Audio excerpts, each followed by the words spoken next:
today on an all-new Dr. Phil. She played Carnegie Hall at 17, but now...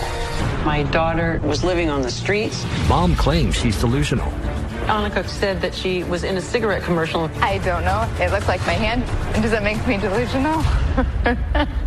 These are your notes that you've taken on her over the years. You've written every therapist that she's been to. I have. Some of them said you're the one that needs help, not her. Let's do it. Not a good show, everybody. Here we go. This is a safe place to talk about hard things. Stand by. We'll count you down. Today's going to be a changing day in your life. 5, 4. I am not giving up on you.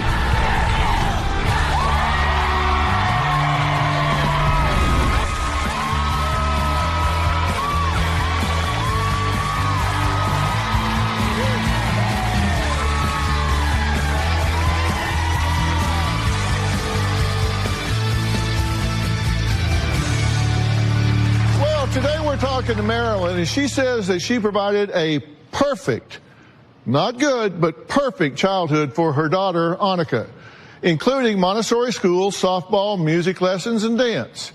And even though her daughter got great grades and played the violin at Carnegie Hall, Marilyn says she began to notice disturbing behavioral issues and has been begging for help from teachers, therapists, doctors, social workers for years, because she claims her now 31-year-old daughter is mentally ill.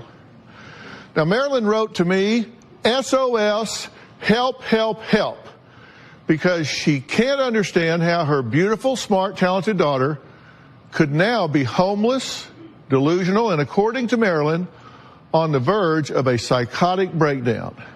Take a look. I need help for my daughter now. She is most definitely heading towards a psychotic breakdown. I have reached out to dozens of doctors for many years.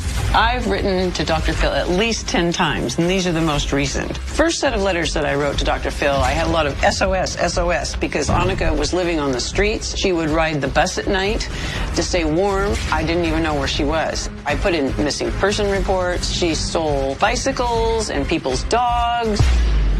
I know I'm a very good mother. For Annika's whole life, I've been trying to get her help. I have been keeping these folders on Annika since she was small. I have file folders on therapists and what they've said. I have a timeline. As a child, Annika was a very smart student. She played violin in an advanced youth orchestra, which went to Carnegie Hall when she was 17. But by 18, she had been kicked out of her sorority and had failed college. She started doing meth at 19. She was arrested for shoplifting, had an abortion, stole a car, and was robbed at knife point. Annika has been beaten, robbed, and raped multiple times. Within the last 3 weeks, she said, Mom, you have to call the police. Someone is robbing your house. His name is Geronimo. There was nobody there, and it was all a figment of her imagination. Annika is completely delusional. Okay, it's good to meet you. Good to meet you. You really wanted to be here.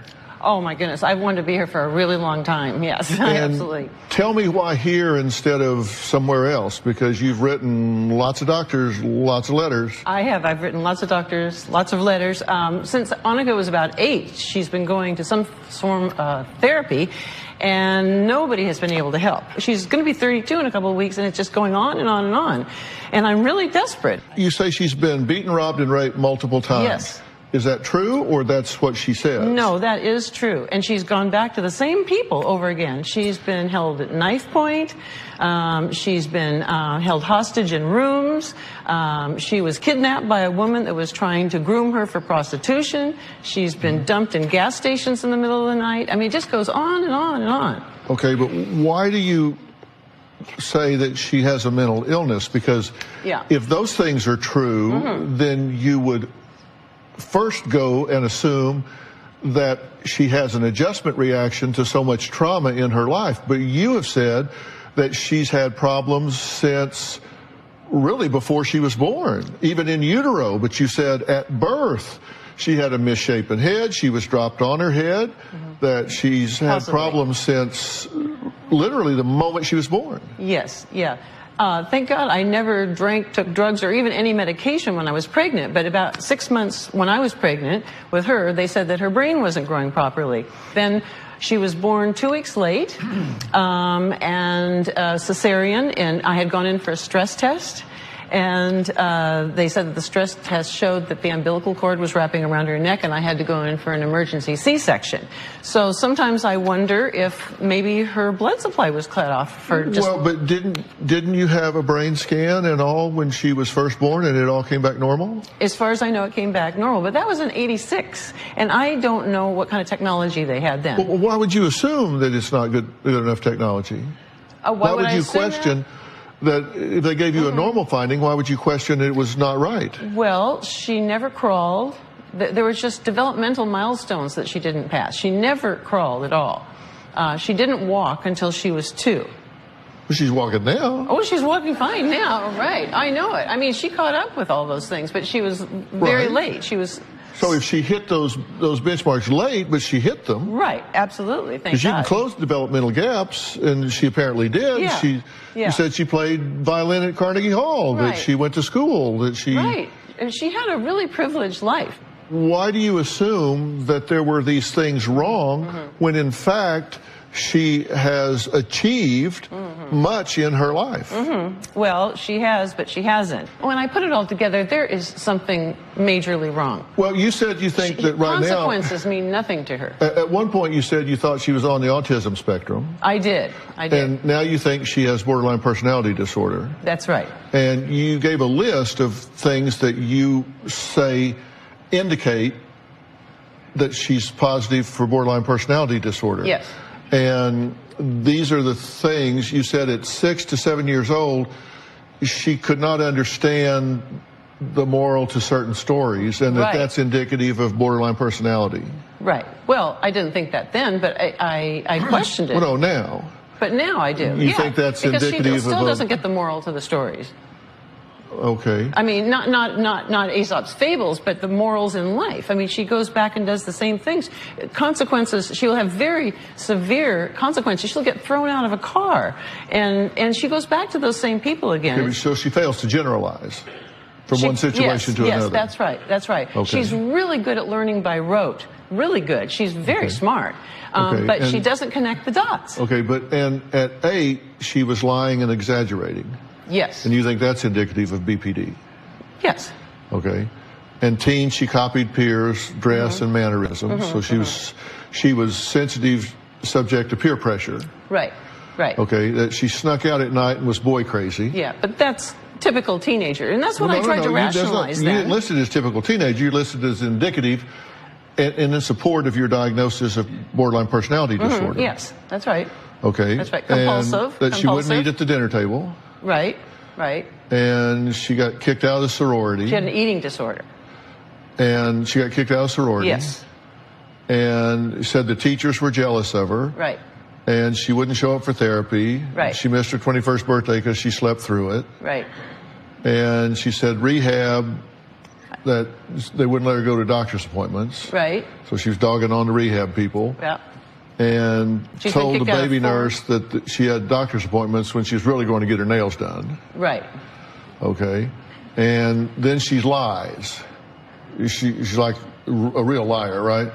She's lied about vandalizing the car, smoking during pregnancy, said that you were abusive as a mother. Right. She lies about belongings and money that she's stolen. Stole money right out of your purse. Yep. That no one's in the room when she wasn't supposed to have anybody in the room, and she would. Yeah. And always attending college classes, she would say she's going to class. She wasn't really. No, she didn't go to any of them. And stealing jewelry, money, food, and then shoplifting. Right, right. A lot. And all of those things add up to what you consider to be borderline personality. Yes, yes. All right, well, when we come back, Annika says her mother has been sabotaging her instead of helping her. Well, it sounds like she's been working really hard to help her instead of sabotage her, but has it been filtered that way by Annika? She's going to tell us about that when we come back.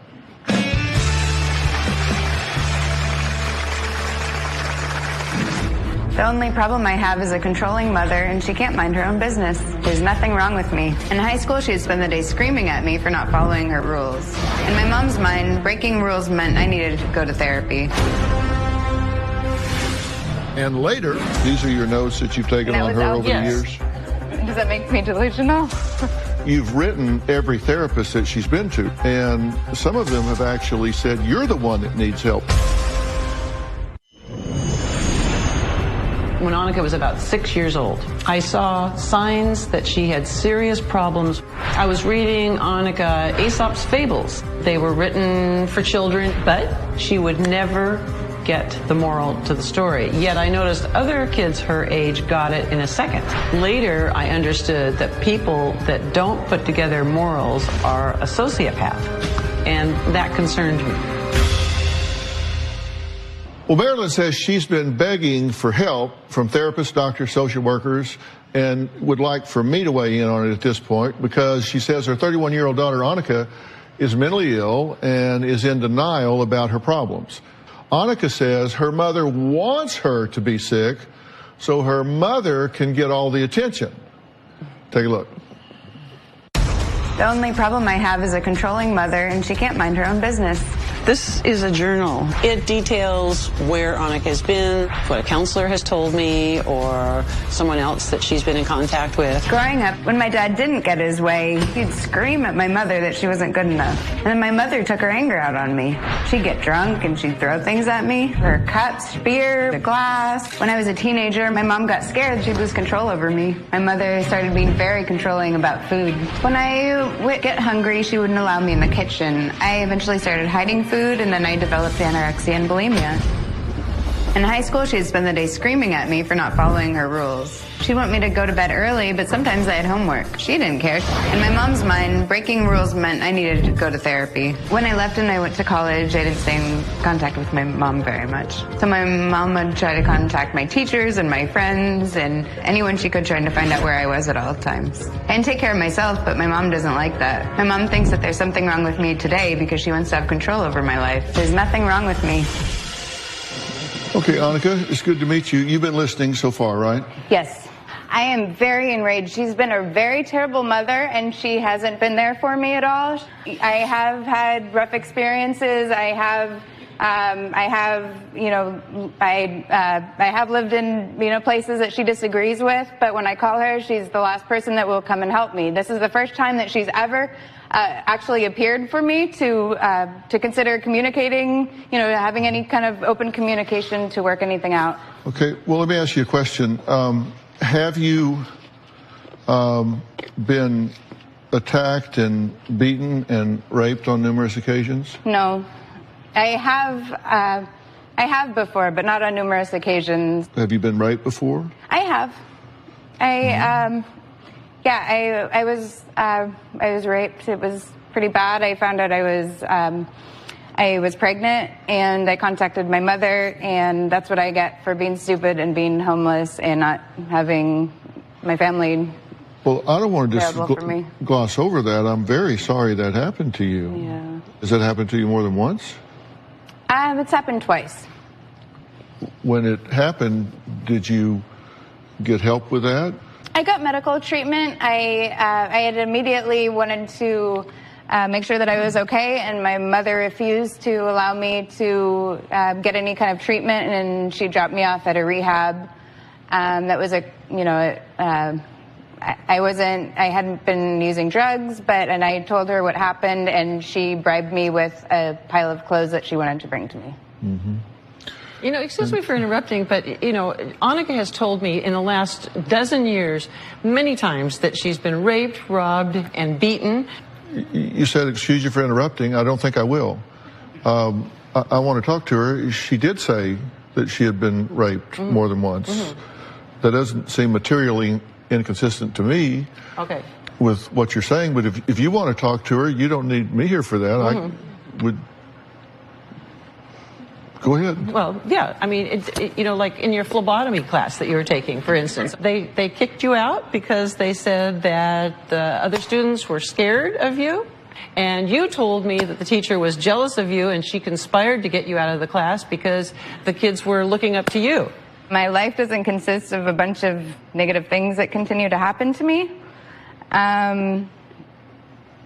She seems to make it seem that way. Annika would not follow the rules at home. We had very basic rules. The more she wouldn't follow the rules, the more I just made them into black and white. So it was very simple, like no food downstairs, no kitchen after a certain hour. I would find rotten food in her room all the time. I wasn't allowed to eat in her house, so I would eat after hours. Food was a huge problem.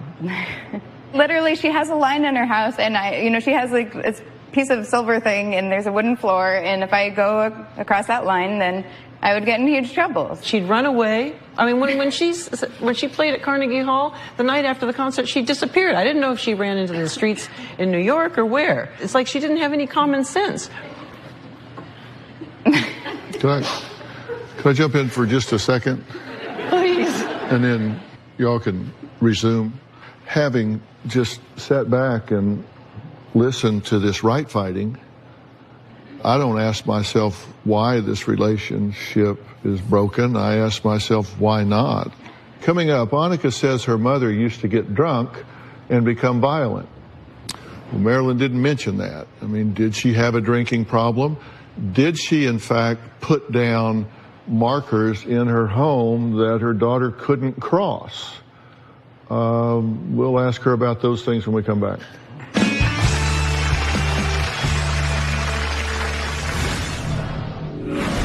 When Annika was taking a course 4 years ago, she was taken out with police escort because the other students were afraid of her because she was mumbling to herself and not making sense. However, in Annika's eyes, the other students looked up to her and the teacher was jealous and conspired to have her kicked out. I'm really at my wit's end. Annika's father abused her in a sexual manner. Annika's father had MS and he needed to use a condom catheter to control his bladder. I came home one day when Annika was about 8 or 9 years old and saw Annika help her father with his condom catheter. One time no one was home and my father asked me to help him. Nothing inappropriate ever happened. I believe that this sort of abuse affects Annika even today. My mom overreacts and she exaggerates everything. You're really full of contradictions in the things that you say. You say she had a normal childhood, but then you say she was sexually molested by her father. That's not normal. I'm in a normal childhood on the outside. Okay. And you say that she didn't follow rules, and so you just had to get black and white and put down markers that she couldn't cross in the home? I don't recall that specifically, but it was rules like no kitchen after 8 o'clock at night or something. Well, you made a list of what you say were her questionable behaviors that you listed as evidence of borderline personality, and now here are some others. You said she was kicked out of 25 residences and has no home, that she gets money for disability, has no job, a drug history. She's been 5150, which is involuntary commitment 3 different times. She's physically abusive. She's around abusive men. She's lost her baby to CPS, doesn't even know the father's phone number, and told a social worker she can't stand crying babies, won't admit to having mental health issues. And all of these things you think are evidence that she's mentally ill. Right. She's also been very delusional. And you kind of take her inventory in terms of questionable parenting, because according to you, you say she's had you in therapy since you were 8, that she's been verbally abusive in the 6th grade, telling you that you were mental, broke bookshelves, doors, yelled, hit, threw cup at you, got drunk frequently, no kitchen when you were hungry, lies, makes up stories, letters, exaggerates things to everyone, just over-involved and overreactive to everything. I won't take her inventory, but if you look at all these, issues that she has with me, that's not helpful. It's very scattered. It's all over the place. It's not, this is the first time that she's considered sharing any of this information with me. She's continued taking notes and more notes. Before I was born, she would take lots of notes and wasn't sharing that with me. And none of this stuff seems to be of importance to her. She never mentions any of these issues to me. She never. She won't go to therapy with me because you slapped me across the face 3 times. You dropped me off and you threw all my belongings outside, and I told you I was not ready to go to a shelter because I had been raped, and I would like to deal with that first. These are your notes that you've taken on her over the years? Yes, those are my notes. I mean, I started taking journals about her because I never knew if she was going to be dead or alive. She was held at knife point. She was hanging out with guys. Yeah, we went over that. Yeah. I've never seen any of this. I didn't know if I was going to find her again, so I just started taking notes. Last night, Annika called me, and she said, the Dr. Phil crew filmed me for a cigarette commercial. You thought we made a commercial with you? She really is delusional, Dr. Phil. My mom sabotages me. If I stay at a shelter, she'd rather call and tell them all the quirky things I did as a child than actually help me out with a place to live. After someone was violent towards me and I needed a place to stay, she wouldn't let me stay with her. When I was in recovery and I wanted her to go to the Al-Anon meetings, she wouldn't go. My mom likes to talk about helping, but she's not helpful. She really is delusional, Dr. Phil. I mean, she has said that a boyfriend she hasn't seen in 8 or 10 years, that he had something planted in his brain and that he's been talking to her brain. Is that Oh, no. Come on, Annika. You just told me that. No. You haven't I haven't told said her. anything to her. Dr. Phil? You never told her that? I haven't said a word to her. Do you think that I would make something like that up? I don't know what you heard me say, but it wasn't that. Last night, Annika called me, and she said that she was in a cigarette commercial and for me to turn on the TV quickly because it was going to be on in a few minutes. And so I turned on the TV, and sure enough, there was a cigarette commercial, and Annika said that was her. And I said, how did that happen? And she goes, well, the Dr. Phil crew filmed me for a cigarette commercial. Well, they don't advertise cigarettes on television. So how did you turn on the television and see a cigarette commercial? Okay, well, they don't advertise. It wasn't a commercial for the sale of cigarettes. It was something about maybe not to smoke or something, and it showed this woman's hand going along a fence, and that's what Annika said. It was her hand. Okay. Did you tell her that? I did. Why? That it was to. She said cigarette commercial. Yeah, it was a cigarette commercial, and. So how did that took her happen? about When did 5 they minutes film you? to try to figure out about Why did you tell her that? I don't know. I was wearing a shirt that looked like the shirt. I was running my fingers along a fence, and they were taking some photos, and I saw that on TV. So you thought between the time our crew was shooting with you and that night that we took those images and created a non-cigarette commercial and put it up on channel 45? Is there a channel 45? I don't know. It's MTV, whatever that is. And so you thought we made a commercial with you? I don't know. It looked like my hand, and I hadn't seen that commercial before. I don't know if it was my hand or somebody else had their hand on the fence. And I don't know. Well, you knew enough to call your mother and tell her, hey, I'm in a commercial on TV. So is there an issue with me contacting my mother to tell her something like that? Does that make me delusional? Who's watching TV? Well, it seems rather illogical that you would think that, A, we shot a commercial with you when you know we didn't, and B, that we would turn it around and put it into a commercial in that short period of time and not tell you about it. And they turned it around, I didn't see it. See, put it on television. I mean, do you really think that's how that works? I don't know. Possibly. Coming up. Why did CPS take Annika's newborn baby away from her 6 months ago? And what does she have to do to get it back? We'll talk about that next.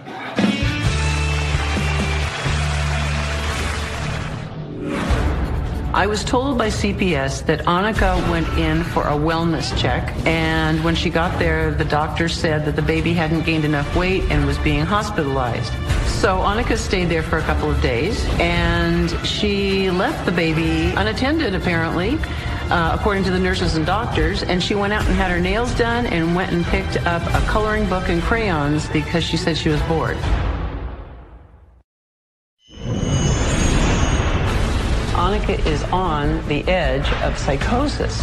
She's vandalized my car. She bent the antenna. She pulled off the gas tank. She put mud in the locks and broke the windshield wiper. Yet she flat out denied that she did any of those things. She also has a rage problem, and she has slapped me across the face several times. She has broken into my home. The police found in her backpack my shoes and a substantial amount of money that she had gotten out of my purse. But the very worst part is that Annika thinks she's perfectly normal and that nothing is wrong.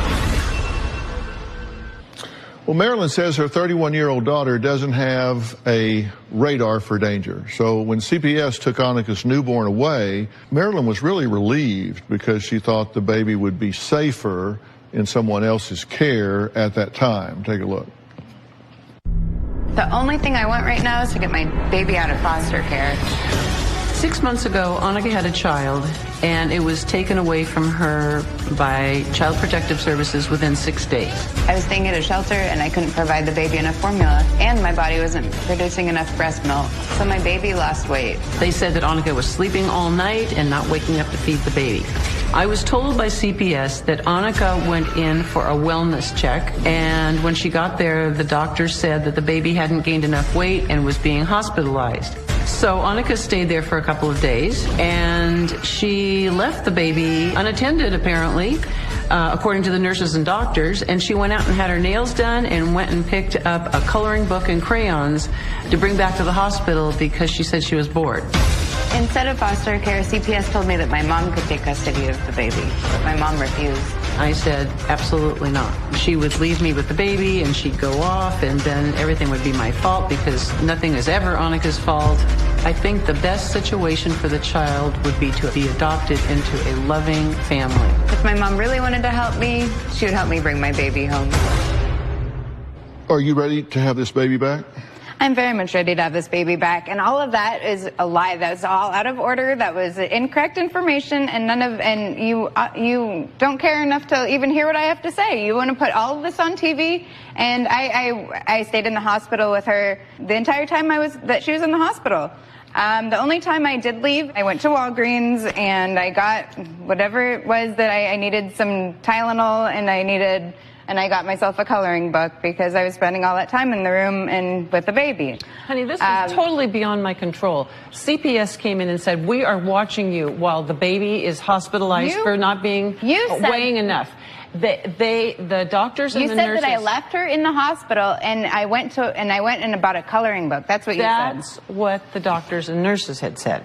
They've been very specific about the requirements for you to get the baby back, and that's good news because you have a formula. Right. You have a formula to get the baby back, and one is to accept responsibility for your actions. Obtain a stable residence. That you got to have a place that is yours, that's stable day to day to day.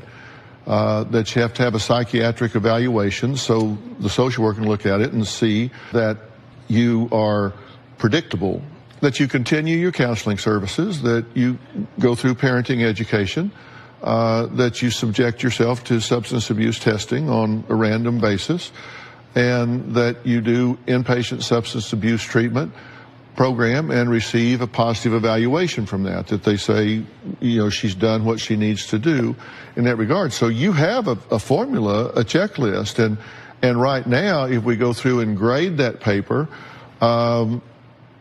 the only thing that right now that's a green check mark here is substance abuse testing. The rest of the things are on your to-do list. When I found out I was pregnant, I immediately went to a program, not for drugs or alcohol or anything like that, but I was homeless. And I knew that if I was pregnant, I couldn't be in the street. I couldn't stay with my mother. I couldn't, my family, I can't, She didn't know that she was pregnant until away. she was court-ordered into rehab for drugs. She's not telling the truth. So you feel like in order for me to get the information I need, you need to be an appendix to what she said. You need to add additional information. I just want the honest-to-God truth to be out. And you don't trust my ability to suss out where she is and what's there, because you've written every therapist that she's been to, right? I have. And some of them have actually said you're the one that needs help, not her. One of them did, right. Coming up, is there over-involvement here that has become toxic? We're going to talk about that when we come back.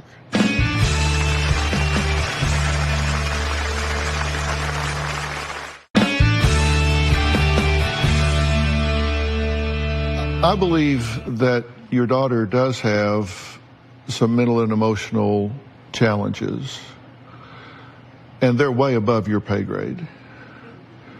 So the good news is you need to take the year off. Okay. Really. And I said, I think you're well-intended. I really do. I'm not trying to put you down about this. I think you're way over-involved. I think you're creating more problems than you're solving. And I think I think old sayings get to be old sayings because they're profound. And you say she doesn't get the fables and all. Well, you need to get this. You sometimes hear people say, yeah, she knows just enough to be dangerous. You know just enough to be dangerous. You go take you're a weekend warrior. You go take a weekend class in BPD, and then everybody you see's got BPD. I hear that. It's above your pay grade in that you're not trained to be diagnosing her, and therefore, and you writing these therapists. I'll tell you, if I was in private practice for years, if I got these diatribes from you, I'd just put them in the paper shredder and I'd turn around and talk to my But she doesn't say anything when she goes. Well, but here's the but. The but is you need to understand I don't need you to tell me how to work with somebody. Because but if they don't come at all, then I can't work with them. But if they do, I don't need you to tell me how to interview them. I don't need to tell me how to get to the bottom. I know. I guess I am just desperate. I'm desperate. Yeah. You have a daughter that you want to get back into your life, and I want very much for you to do that. I think you have a drug history that has disrupted you developmentally, and I think you need some help with that. And I want to do two things with you, completely separate from your mother. I want to get you some professional help in two ways. I want to get you a professional therapist that has no contact with your mother. And then secondly, and separately, I want to get you a life coach.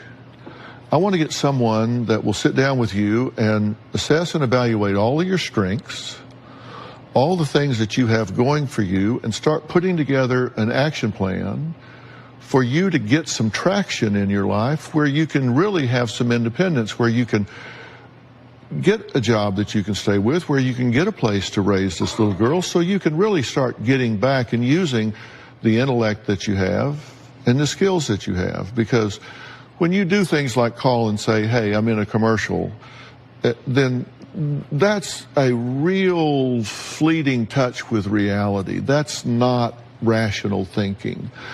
And the therapist will help you with that. Maybe you need medication, maybe you don't. That will be up to them. But then I want you to have a life coach so you have somebody to help you get a plan and get some traction in your life. And I think that in a very short period of time, the world's going to look a whole lot different to you. And I think you're going to earn that little girl being back in your lap. And that's what I'd like to do. I don't want to criticize you, I just want to help you. Okay? All right. Fair enough? Oh, thank you, Dr. Phil. Thank you. All right, coming up, the worst thing a mother could imagine happened in her own backyard. That story next. It's been described as the greatest loss anyone can ever experience. the death of a child. Anytime you grieve a loved one, it's going to have an impact. Now, my next guest, Debbie, lost her youngest son, Tony, 7 years ago in such a tragic way that the grief is still overwhelming. Here's Debbie's story. It hurts most to see when he's very young. My youngest son, Tony, was cleaning our pool and drowned. I can remember my husband calling me, and then he said, "Tony is gone." I dropped to the floor, and I just started screaming, "My son has drowned." When Tony died, a piece of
went with him.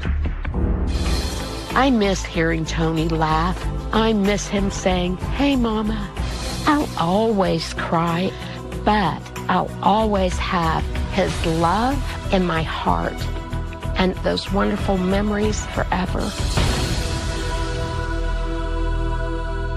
Well, Debbie is joining me along with our very good friend and Chief Medical Officer of Pfizer, Dr. Frida Lewis Hall. Welcome to you both. Thank you. Debbie, I'm so sorry for your loss. And one thing you'll not hear me say is I know how you feel. Tell me how this affects you still today. Well, Dr. Phil, there's a sense of me that I still feel robbed. I didn't get to say goodbye to Tony. I didn't get to tell him that one last time how much I loved him. Dr. Frida, how do people deal with this level of grief? Yeah, first of all, people should know that this is highly individual. This is specific to you, the way that you're going to grieve. And that there's no single right way to get through this grieving process. And many people think that that's true, and it's just not. Yeah. The other thing that's really important is people don't know some of the emotions that are going to come at them. It may be a whole range of them, everything from anger to denial to shock to depression. And these emotions can come at you in any order and at any time. Yeah. Most people are able to endure a tragedy and eventually get to a new normal. But what about those that can't seem to get there? Estimates are that about 10% of people who are going through grieving end up having a more severe form, something that we now have come to call a complicated grief or grief depression. People who are experiencing this may have more severe symptoms and for an extended period of time. Things like extreme sadness, feelings of isolation, feelings of depression. They may feel hopelessness. In addition to that, they may take on an irrational blame for the death or the loss of their loved one. And other symptoms may include sleep disturbances and increased use in tobacco and alcohol, and difficulty in functioning in work situations and social situations, with relationships, and sometimes even in tasks of daily living like getting to the grocery store. Many people who grieve have a sense that maybe I don't want to go on without my loved one. I've lost my will to live. But people with this complicated grief may have persistent thoughts of suicide. It's important, if those thoughts occur, it is time to get immediate help. Well, I also understand there can be physical effects associated with particularly this prolonged grief. A study suggests that Someone who has had a significant loss of a loved one has a 21 times greater risk of having a heart attack in the first 24 hours after the death of that loved one. Yeah. And another study suggests that there's an increased risk of heart attack and stroke in the first month after the loss of a loved one. What are some strategies for dealing with grief? So I think one of the most important one is knowing that you are going to work through some pain. The second would be that some of these emotions that we talked about are going to be coming at you at different times and in different ways, and they may quite take you by surprise. You should also know that you're going to uniquely work your way through this. No one is going to tell you exactly how to do it because it's going to be different for everyone. And then last but not least, there's a point at which you can and should ask for help. If your grief is too deep or overwhelming, as you described, or if the experience is lasting too long. And then the other thing that I think is really important is not forget that physical part. Talk to your doctor about the fact that you're grieving. Ask them to help you monitor any medical conditions that you may have. Stay on your prescribed treatments and medications as your doctor is supporting you too. And then don't forget the basics. I know they're hard to think about at a time like this, but eating right, getting as much sleep as you can, and trying to stay as active and get a little bit of exercise to try and stay healthy during this time. For many people, it's hard to accept that a future without your loved one is your new reality. Support groups and professional counseling can be really valuable. Grief is not a mental illness, but if you're struggling with it, don't hesitate to ask for help. And a place to start, in my opinion, is gethealthystayhealthy.com. Robin and I love this website because it's trusted information on so many topics. Of course, while you're there, you can sign up for our monthly newsletter, and some of this helpful information can come right to you. I want to thank all of my guests today, especially our friend Dr. Frida Lewis Hall, and thank you for sharing your story. If you'd like to be part of our studio audience, the tickets are free. Just go to my website and click on Get Tickets, or you can call 323-461-PHIL. We'll see you next time. Thanks so much. All right, thanks so much.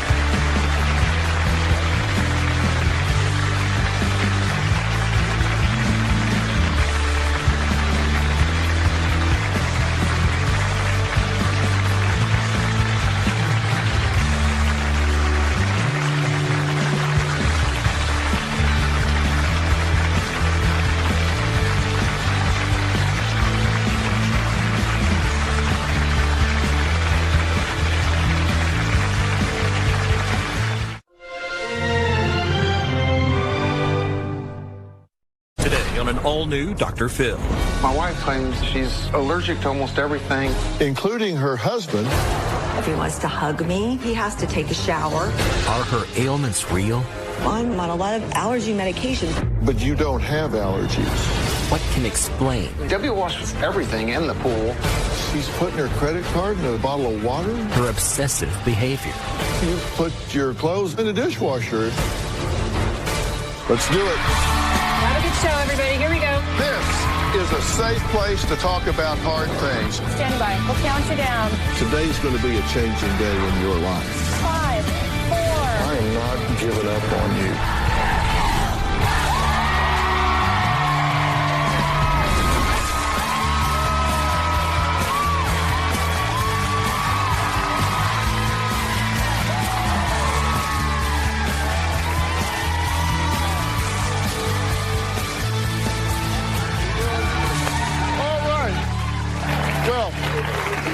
Now, Debbie says she has a unique problem.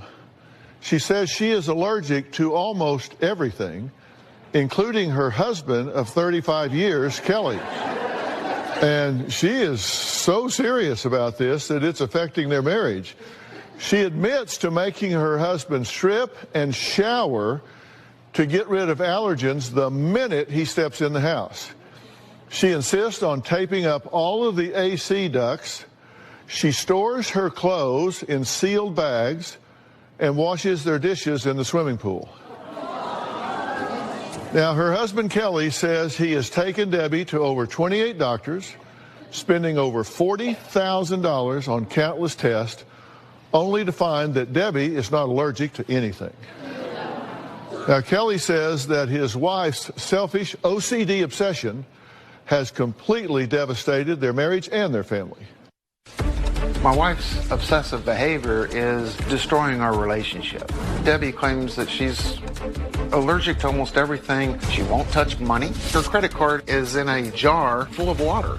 Actually, they're gift cards. I put them in a jar, and that's how I keep them clean. We're in our backyard. This is my door. She won't use it, and it's the only one I can use. I'm contaminated to my wife. I'm not allowed to cook in my own house. I have one plate, 2 forks, 1 knife, and 1 spoon in the dishwasher. Those are what I use to eat on every evening. Debbie washes everything in the pool, then she'll take it out, rinse it off. Just like you were washing dishes. And then put it into the dishwasher.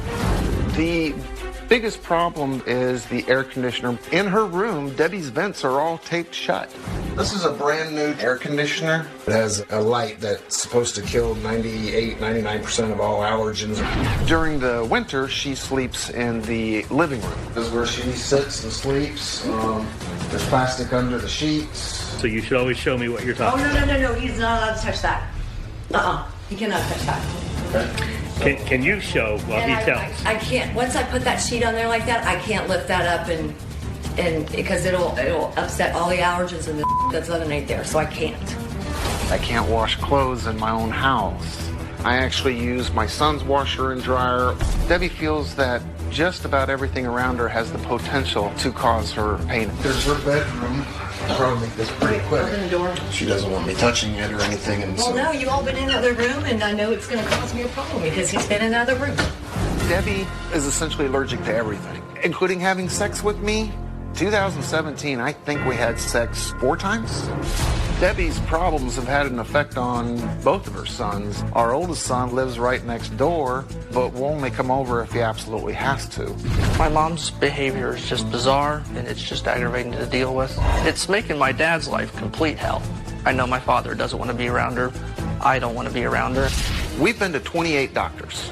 CAT scans, MRIs, blood tests, allergy tests, skin tests.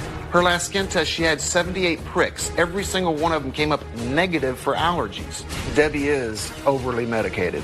She's been on hydrocodone for over 1.5 years now. She's lost her hair, had teeth issues. Her feet were so swollen, you couldn't even get booty socks on. I'm totally fed up. Things have got to change. Okay, well, I'm glad you guys are here because obviously this is stressing you out, right? Absolutely. Why do you think she's doing this? What's your theory? I believe part of it is physical, or at least started out that way. But you went to the doctor. You said you've been to 28 doctors. You spent $40,000. They did 78 pricks to see on the allergy test. Negative, negative, negative, negative, negative. So why did her feet swell up? Why did her face swell up? Why did those things happen if there was nothing abnormal in any of the tests? You don't just blow up like that for no reason. I don't know. What's your theory? I agree that there's got to be something wrong. Maybe it's something which hasn't been found yet. Well, these are some of the images that you're describing. This is her swollen face in December of 2015, swollen legs in February of 16. And now Debbie claims the reactions in these images were due to allergens and environmental toxins.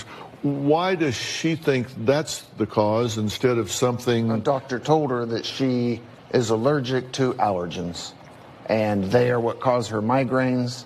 They are what cause her issues. She will not get off of that, even though a few other doctors have said maybe that's not the case. You know, she looked at allergy tests and tested for pretty much everything in her environment. She checked for Bermuda grass, giant ragweed, mugwort, rough pigweed, mountain cedar, oak, elm, cat, dog dander. And these all came back negative. Let's take a look at some of the behaviors according to the two of you. She feels like the air conditioning and heating pollutes the air and hurts her head, so she's taped up all the vents, right? Right. All right. The car battery hurts her head because it contains radio waves. Now, she didn't invent that belief. I mean, there are a lot of people that believe radio waves and that sort of thing. Absolutely. TV remote, paper towels, food stored in plastic bags. Her belief is that phone, laptop, computer transmits radio waves, so she won't have anything to do with that. Correct. Won't touch money, debit card, purse in plastic bags. Correct. Okay. She stores clean clothes in plastic bags. Right, after it gets washed and goes through the dryer, it immediately comes out of the dryer and goes in a plastic bag. And then puts it in a big plastic bag is container. stored in a container outside, so it's protected. And she keeps cutlery and plates in the fridge. She does, some. Okay. Washes clothes daily, cleans trash bags, bins, utensils, soaks dishes in the swimming pool, rinses them off there, refuses to cook. She makes you strip, shower before entering the house. Refuses. Not right after work. Okay, but if I go fishing, or if I've been outside, or if I've been next door to his house, then I'm taking off my clothes. They go into a garbage bag, then I walk inside, take a shower. All right. Refuses to have sex. There's no spontaneity, certainly. Yeah. You have to have a clean sheet laid out. You have to have just got out of the shower. You've got to be perfect. Then we could do something. Well, that kind of kills the mood. Yeah. Right. She used to pee in a cup. She sleeps on the couch. No holiday decorations because that brings in allergens. Only flies first class because coach is dirty. Well, the first class was because of the leather seat. Cloth seats like this are an issue. I am literally out of ideas, okay? I mean, how many other doctors can I see, from the neurologist to everybody that we've been to? I'm out of money. This is the sweetest, nicest person you'd ever want to meet. She's a doll. She's an absolute doll. But I don't know what else to do. I take very seriously your situation. I've studied it in great depth. I've consulted experts. And I do think we can help you. It would be wonderful. I do think so, and I want you to know that I think it is seriously. We followed and documented Debbie's journey to L.A. Take a look.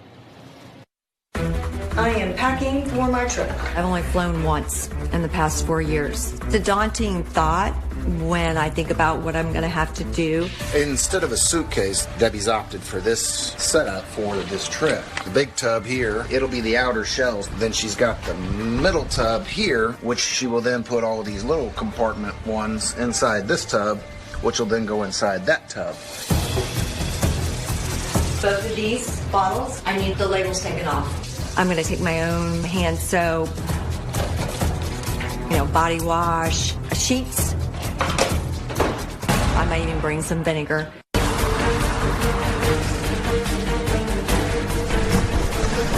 My preference is to get pat down instead of the x-ray machine. I'm not going to wait until they tell me 10 years from now that something could possibly happen to you.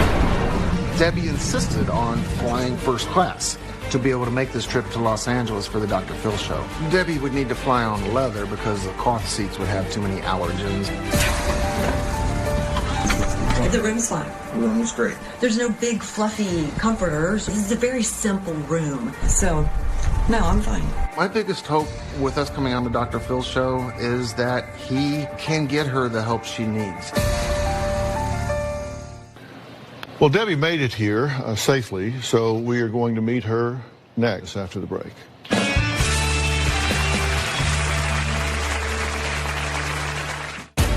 My clothes, dirty ones, I keep them in here. This door is mine, and that door is his. I have told my husband that if he wants to hug me, he has to take a shower. When my husband eats something very greasy, I will take the plate to the pool, then I'll bring him in the house. And later, The physical manifestations, I feel like she's doing that to herself. She keeps things in bags of water and then puts them on her body. does any of this seem illogical to you? Debbie contradicts herself a lot. One of the examples is, well, go see a movie. Even being able to go to a movie theater. You don't know who sat on the seat just before you. That just doesn't make any sense to me. The reason my mom does all this stuff is totally contradicting. Bleach that's in the washing machine bothers her a lot, but she'll take a plate and she will dunk it in the pool, then she'll put food on it and she'll eat it. Bleach, She can't use it. Like chlorine in a pool, it's the same thing. This wild behavior just needs to stop. Well, Kelly claims his wife, Debbie, is allergic to almost everything, including him. I have bad reactions to allergens. They're in your furniture, they're on your skin, your hair. My clothes, dirty ones, I keep them in here. This door is mine, and that door is his. Anything that he has all over his person, allergens accumulate on the door itself. I live in survival mode on a daily basis. I don't open these cabinets. See that? They don't close all the way, so a lot of air constantly gets in there. Kelly and I have arguments about any of the different things that I may be doing. My husband and I sleep separately. You're going in my bedroom? Maybe I've already been in here once today. Okay, but that, you know how much that bothers me. I'll take off my sweater, okay? We don't turn on the heater during the winter because that's one of the things that bothers me is the recycled air. When it's cold, I sleep here because in my bedroom, there's carpet, and when you use these in there, any bits of allergens gets magnified.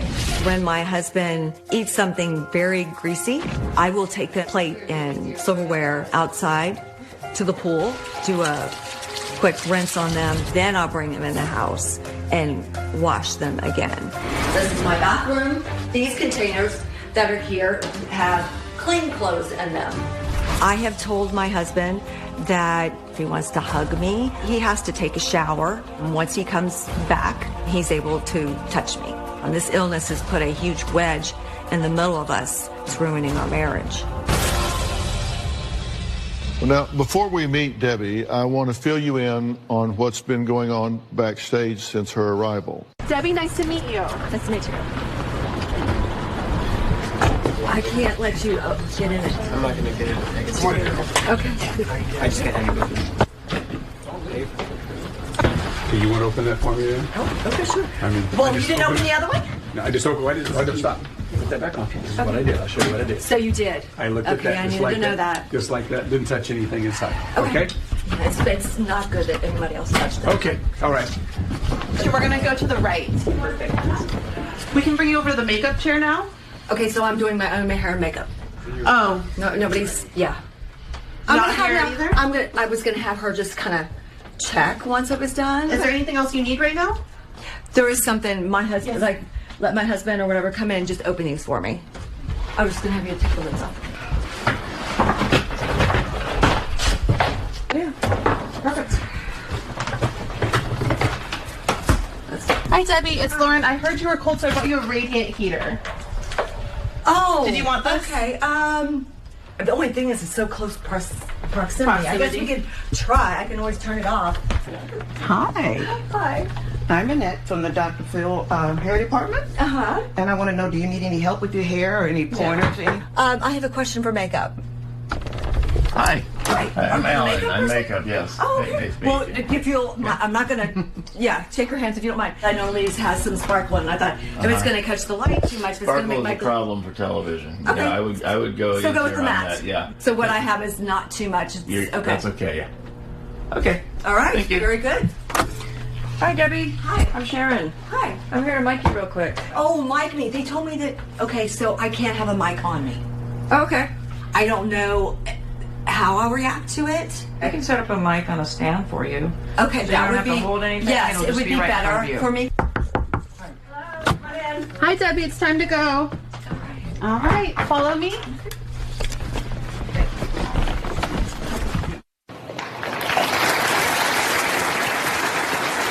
How are you? We have a seat for you. We have a mic for you there. You have to kind of sneak in behind it.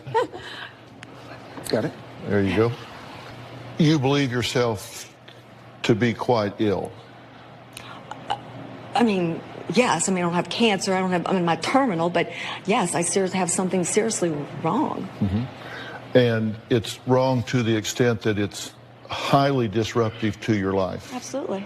When we look at you in 2014, before this happened, you really look different. You look vibrant and happy, and alive, Right. and you didn't look at all depressed, you didn't look ill, and now you're having these problems that we've been talking about and that we've seen the tape about, and that you're having to do a lot of pretty ritualistic behaviors Yes. in order to be able to function. Yes.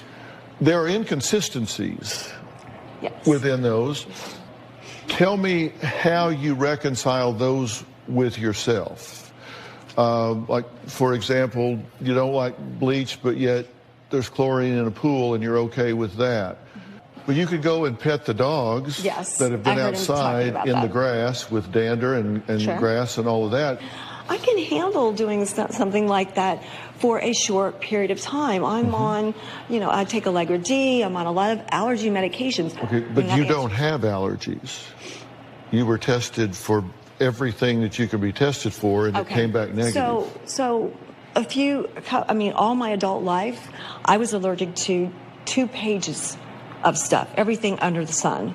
And I took allergy shots for it. And then I was good for about a year and a half. And this started. So you just think this is not right? I think it's not showing a correct picture. All right, Dustin's wife, Isabel, says that Debbie's ridiculous behavior is all about filling the void of attention. Is that true? We'll see what she has to say when we come back.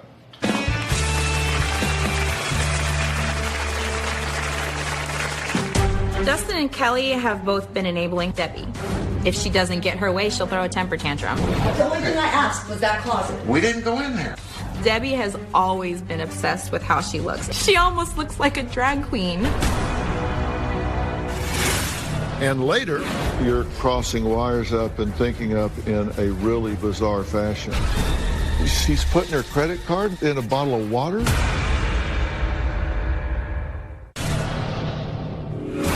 Debbie's issues have cost us thousands of dollars.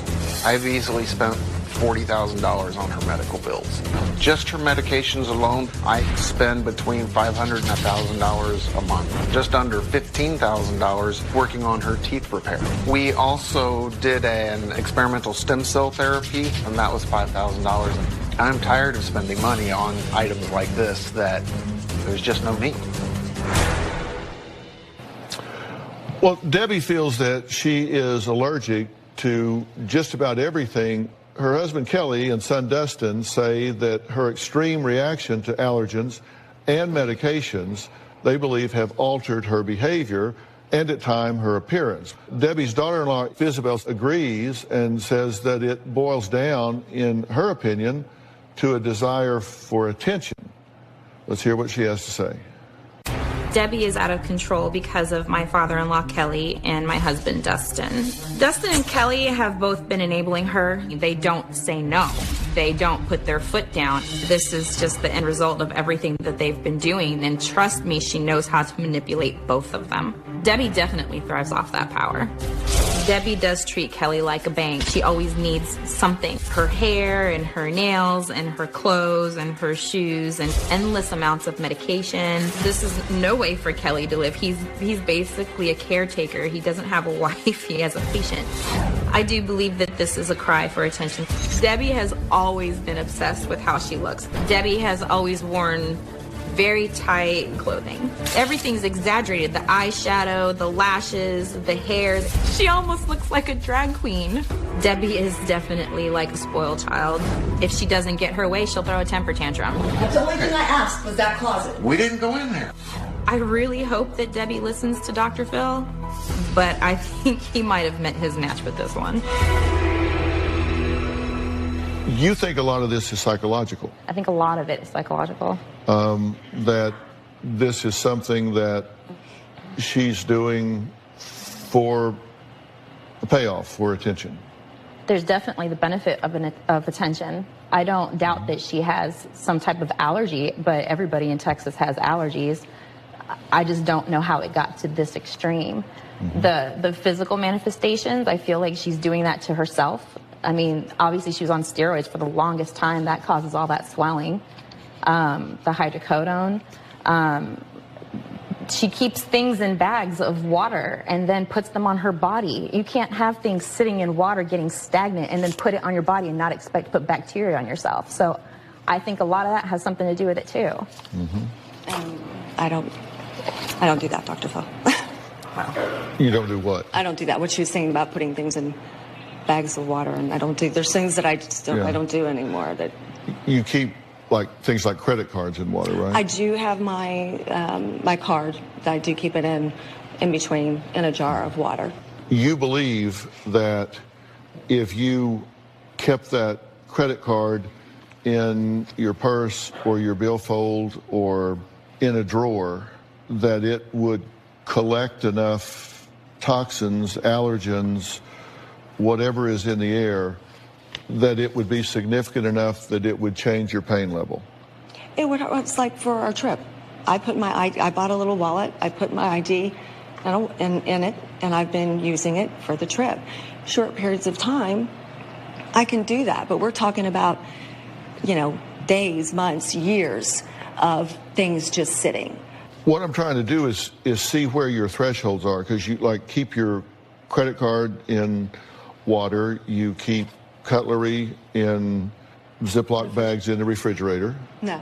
No, the cutlery's will stay in the dishwasher. Yeah, it's in the dishwasher. But she'll put other items in Ziploc bags in the dishwasher to keep them out of the way. No, it's my dirty clothes, what they're talking about.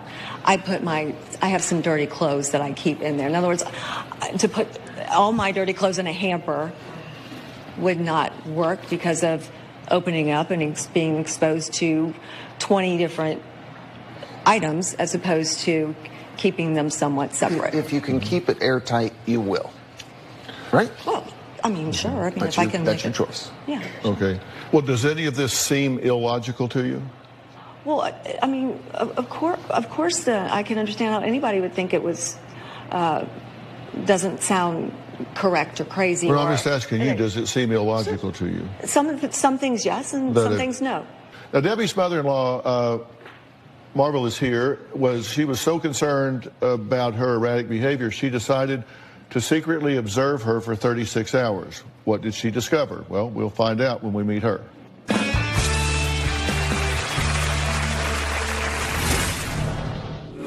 Debbie's actions are making life very difficult. She seems to have selective OCD. I saw a lot of problems. My mom, she's always loved attention. Everybody paid attention to her because she was a very beautiful woman. I don't like to say it, but her face is always looking bad. Her makeup, it looks terrible. She looks like she's 80 years old. Debbie's a very vain woman. She's been good looking all of her life. The drugs that she's been on has made her appearance change. I think that Debbie obsesses with her looks. Nobody dresses like they're 21 when they're in their 40s, or at least they shouldn't. She's definitely having a midlife crisis. Well, Kelly says his wife's obsessive behavior is severely impacting their 35-year marriage and their love life. Now, Kelly's mother, Marvel, says she agrees, and in an attempt to find answers, she decided to conduct a secret 36-hour observation of her daughter-in-law. Take a look. Debbie's actions are making life very difficult. Debbie is obsessive. 3 years ago, Kelly asked if Debbie could come over and stay at our house because she thought our house was not contaminated. I saw a lot of problems. The entire time she was at our house, she had a towel wrapped around her head. I had put out 2 brand new bars of soap, and she told me that one of them was bothering her. Both soaps were identical. She did laundry all day, and I realized why it was taking so long is that only about 2 or 3 pieces were put into a load. Her shirt went into a plastic bag, which went into the washing machine. Then she put them in the plastic bag and put them in the dryer. She seems to have selective OCD. Well, Marvel joins us in the audience. So what's your conclusion? I'm certainly not a doctor. I don't know for a fact it's OCD, but she exhibits that type of behavior as the one thing, and she does repetitive things. And you said you wanted to comment on something. Nobody wants to live this way. I'm not doing this for attention or anything else. The way I was doing my laundry at my mother-in-law's house, I don't do that anymore. Yeah. Some of the things I've said is since my stem cell surgery, I've been doing better. Things are a lot better. But you do recognize that some of this is illogical and some of it is inconsistent. Okay, sure. Well, no, don't say okay. Don't patronize me. You either do or you don't. I understand that it does come across that way. I get that. Now, there are two things you have to understand. Number one is we like to pigeonhole things, but oftentimes there are multiple systems that create one condition. In other words, you can have a kidney problem and a lung problem that express as one symptom. You can have a psychological issue and an organic issue that both express as one problem. Number two, you have to realize things often start for one reason and continue for a completely different reason. And the way a person reacts to or accommodates to why something starts can either make it better or make it worse. And I think a lot of that's going on here, and I think I know what's going on, I think I know where it started, and I think I know what needs to happen to make this change. And I'm going to tell you what that is right after the break.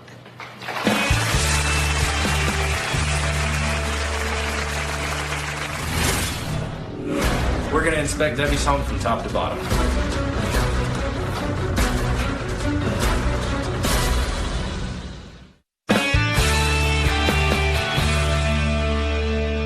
Now, Debbie believes that her AC unit is the main source of her issues and pain. So I contacted Mold Inspection Sciences, one of the leading mold and allergy home testing specialists in the United States, and asked them to conduct a thorough inspection of Debbie's home. So let's take a look.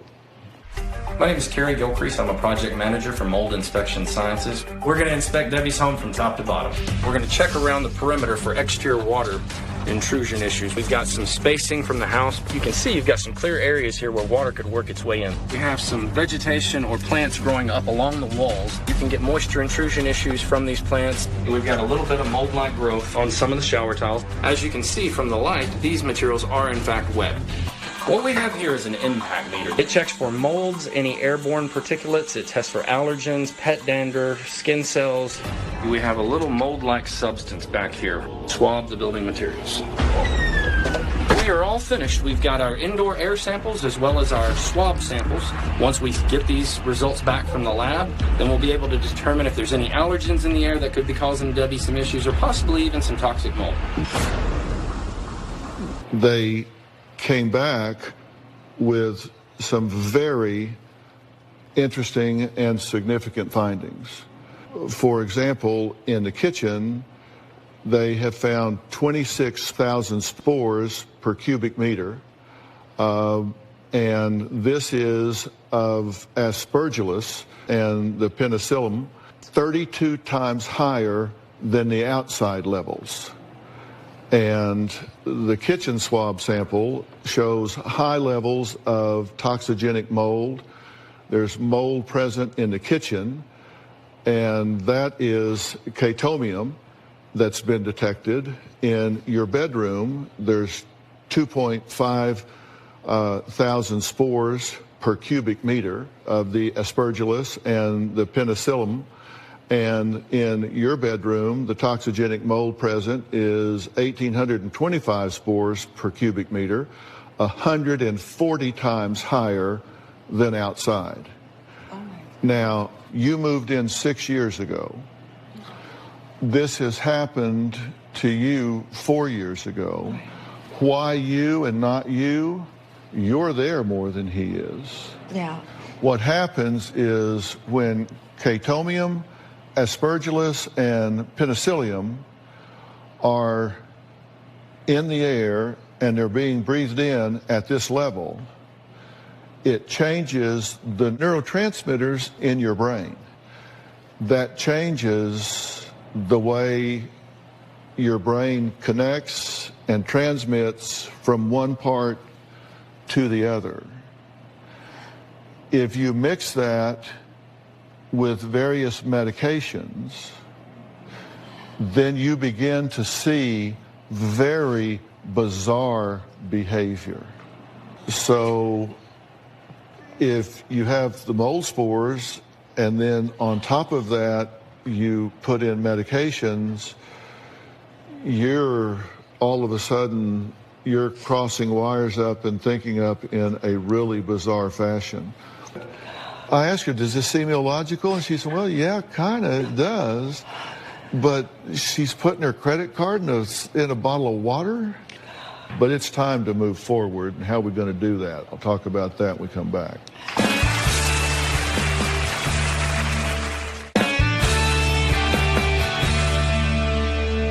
The thing is, this is an involuntary situation with her, and this bizarre behavior that you're seeing is her effort to claw her way back to some semblance of order when her brain's going like that. If logic told you to, put your clothes in the dishwasher, you'd go put them in the dishwasher. You figure that out. Now, here's the thing. There are chemicals that can restore this and nutrients that can restore this. This can be done. The PNP Center, where Dr. Frank Lawless, who's on the Dr. Phil Advisory Board, he has worked with two of the labs that we have talked to about this, and we are going to put you in touch with Kerry, the mold specialist, and he will put you in the right direction to fix your home. You'll get out there and look at it. That's also very doable. You don't need to bulldoze this house.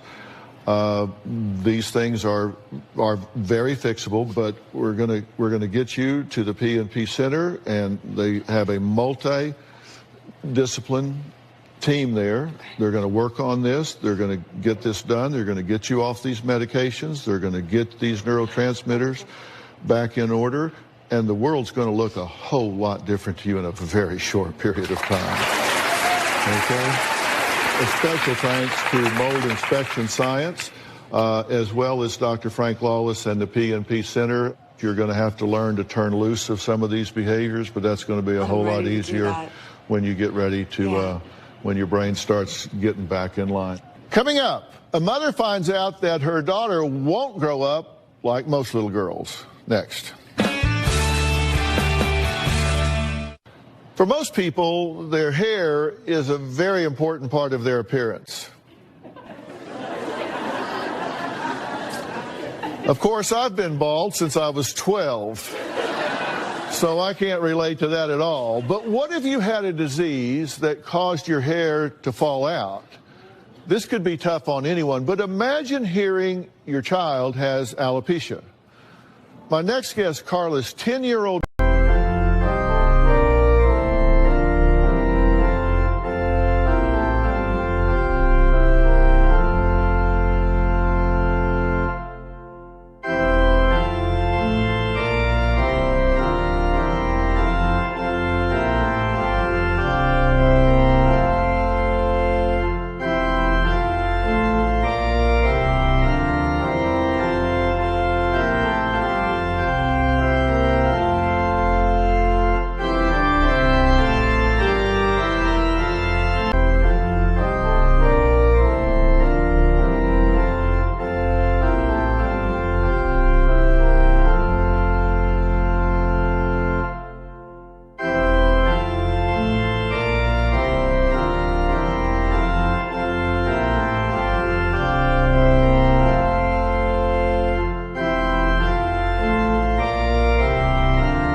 Maya started losing her hair at 18 months old.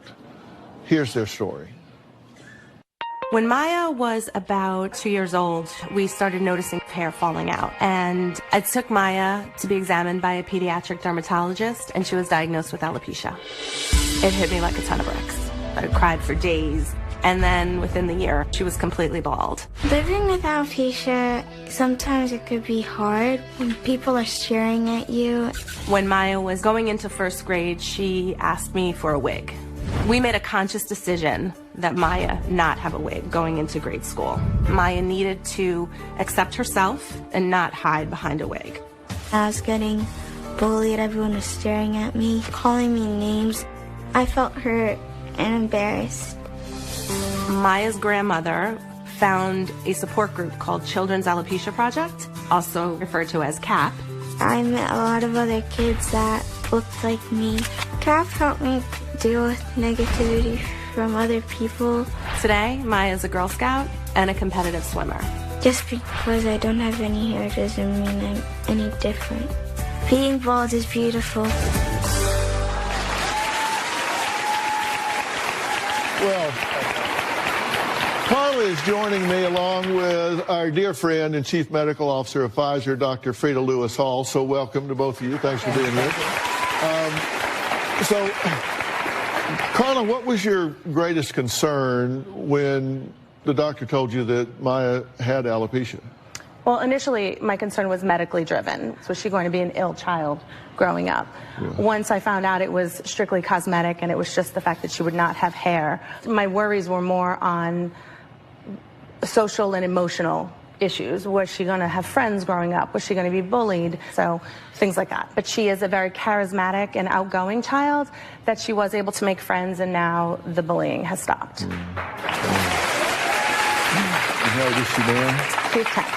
Doctor, tell us about alopecia. So Maya has a common form of alopecia called alopecia areata. This is an autoimmune disease that can lead to hair loss on the scalp, the face, and other areas of the body, usually appearing with one or more coin-sized hairless patches. So basically what happens is the body mistakenly sees hair follicles as a foreign body or the enemy. As a result, it attacks the hair follicles, damaging them. And this can lead to patchy hair loss or, in other forms of alopecia, complete hair loss. Who's most likely to be affected? And is there an age factor to this? Alopecia areata can strike anyone at any age, but it is more common in children and adults that are in their early 20s or so. So its average lifetime risk is under 2%, but having a family member with the condition or other autoimmune diseases like type 1 diabetes, rheumatoid arthritis, lupus, actually raises that risk. Are there signs other than it just showing up with the coin-sized patches? Your healthcare provider may also look for characteristic patterns of hair loss. So a smooth patch that has broken hair around the borders that look like exclamation marks, or pinpoint dents, white spots, or lines in your fingernails and your toenails. And it is very important to get a diagnosis because there are other causes of hair loss. Oh, of course, yeah. Yeah, so if you have these signs or if you have a family history of autoimmune disease, then you should go and talk to your doctor. So if you have it, I mean, what do you do? Doctors use different methods to treat alopecia, so it's best to talk to your doctor about what might be best for you. The medical community continues to explore new therapies and options. And if you have alopecia, you may want to talk to your doctor about the possibility of participating in a clinical trial, which can help test new treatments. Yeah. Well, dealing with hair loss, whether it's an adult or a child, can certainly have a series of negative emotions. People grieve losing their hair sometimes. It can lead to depression, denial, stress, anger, embarrassment, which can really lead to social isolation. And it can also affect the parents. So, Carla, I just really want to applaud you again. But parents can have negative effects as well. They experience the strain, sometimes experience negative emotions like guilt or helplessness, sometimes even anger at people who don't understand the condition and who may mistreat or discriminate against your child. Did you have those feelings at the time? Because that couldn't have been an easy decision. Absolutely. I had all of those emotions. Look, you can find more about alopecia support groups and more health information at gethealthystayhealthy.com, which is a fabulous website. I mean, they've got so much information there. You'll love it. I certainly do, and Robin does. We love that website.